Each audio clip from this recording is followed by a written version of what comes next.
نارڈ stream gas pipe لائنوں کی تباہی کا نقطہ اٹھا سکے کہ کہیں یہ غلط حکم تو نہیں تھا، جس کو مانتے ہوئے اور پھر اس پر خاموشی اختیار کرتے ہوئے جرمن چانسلر نے کیا از خود جرمنی پر حملہ نہیں کیا؟ کیا اب بھی جرمن چانسلر سچ بول کر اپنی غلطی تسلیم کر کے قوم سے معافی مانگ کر گیس کی ان پائپ لائنوں کو مرمت کر کے انرجی کی فیلڈ میں سستی گیس مہیا کر کے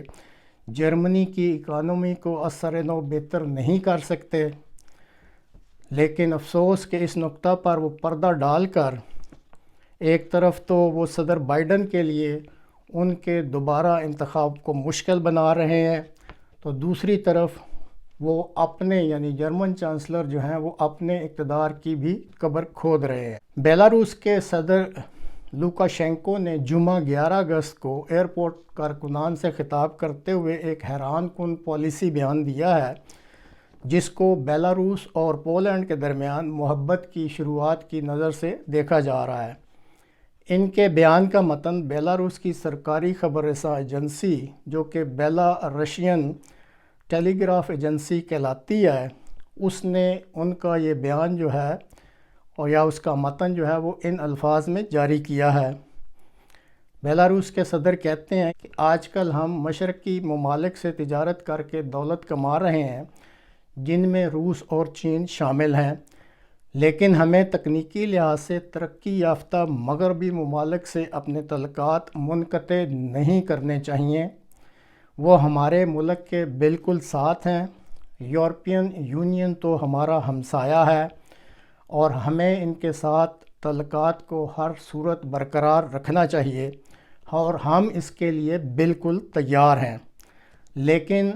ان ممالک یعنی یورپین یونین اور مغربی ممالک کو بھی ہمارے مفادات کا خیال رکھنا چاہیے۔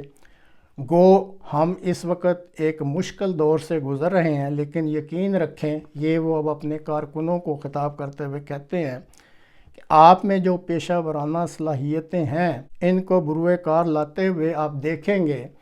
کہ 2024 اور 2025 میں دنیا بھر میں انتہائی اہم اور قابل ذکر تبدیلیاں رونما ہو چکی ہوں گی۔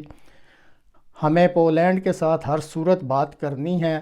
اور وہ کہتے ہیں کہ میں نے اپنے وزیر اعظم سے کہا ہے کہ ان سے رابطہ کریں،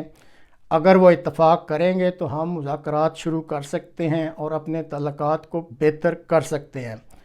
ہم ایک دوسرے کے ہمسایہ ملک ہیں اور یہ خدا کی طرف سے ہمسایگی ہے جس میں ہمارا کوئی عمل دخل نہیں۔ پولینڈ میں 15 اکتوبر کو انتخابات ہو رہے ہیں اور موجودہ حکومت جو ہے وہ تعلقات کو خام خواہی نازک بنا رہی ہے تاکہ ووٹ لینے کے لیے وہ اپنے عوام کو بتا سکیں کہ ملک میں ہتھیاروں اور اسلحہ اور فوج کی موجودگی ہی درست قدم ہے۔ اس لیے 15 اکتوبر سے پہلے پولینڈ کی طرف سے ہمیں کسی مثبت پیش رفت کی توقع نہیں ہے،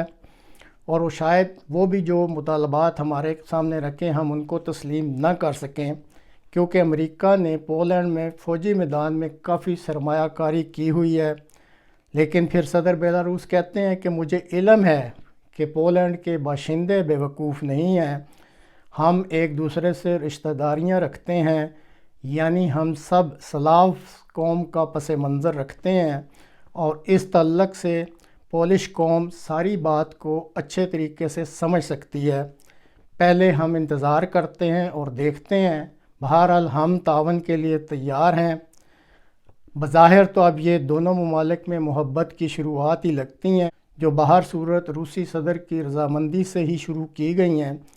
تاہم ان کے اس بیان میں 2 نکات کان کھڑے کرنے کے لیے کافی ہیں۔ صدر بیلاروس کے مطابق 2024 اور 25 میں دنیا میں بڑی تبدیلیوں کا اشارہ دیا گیا ہے، اور پھر یہ بھی دیکھنا ہے کہ کہیں یہ کوئی کارروائی روس کی نئی سیاسی چال تو نہیں۔ اور آخر میں پاکستان کے بارے میں مختصر سا تبصرہ۔ جیسے کئی دفعہ بتایا گیا ہے کہ پاکستان دنیا میں ایک ایسا واحد ملک ہے جہاں پہ ہر کام ہو سکتا ہے۔ نگران وزیر اعظم کے لیے اپوزیشن لیڈر راجہ ریاض کو ایک شخص کا نام لکھ کر ایک پرچی تھمائی گئی۔ جب اپوزیشن لیڈر راجہ ریاض صاحب نے یہ پرچی موجودہ وزیر اعظم شہباز صاحب کو دکھائی تو انہوں نے نام پڑھ کر فوراً کہا کہ مجھے اس نام پر کوئی اعتراض نہیں، اور اس طرح بلوچستان کے جو سینیٹر انور کاکڑ صاحب وہ عبوری وزیر اعظم بنا دیے گئے ہیں۔ اب پاکستان کے اصل حکمران جن کی طرف سے یہ پرچی آئی تھی، ان کو علم ہے کہ کیسے آئندہ کام لینا ہے اور کس سے لینا ہے۔ اشارے تو یہی بتلا رہے ہیں کہ انہیں ایک بے بس اور بے زبان سا شخص ہی بطور وزیر اعظم چاہیے تھا، جو صرف ہاں میں ہاں ملاتا رہے، ملک کی اکانومی کو بہتر کرنے کا بیانیہ بنا کر اب عبوری سیٹ جو ہے اس کو بھی جو اصل حکمران ہیں وہی مکمل کریں گے، اور پھر اس ملک میں وہی روز مرہ کے معمول شب و روز جو ہیں وہ شروع ہو جائیں گے۔ اگلے پروگرام تک کے لیے اجازت دیجیے۔ خدا حافظ۔